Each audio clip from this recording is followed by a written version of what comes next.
salamat po, bro. Secondly, to my loving parents. Utang ko po sa inyo ang buhay ko.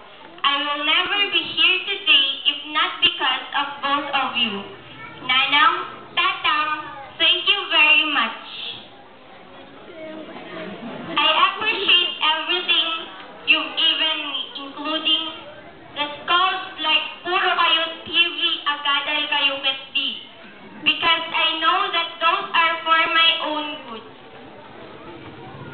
Kita niyo nga. Salamat po and allow me to say, mahal na mahal ko po kayo. Next to my brother and sisters, to my older brother and sisters, for the financial support you are sharing to our parents and for giving me almost everything I ask you. Sayang lang, you can't be here today to share this blessing. And to my younger sister, for being my playmate, kahit lagi mo akong inaaway, at least you're making my life exciting each day. I am so blessed to have such great siblings like them.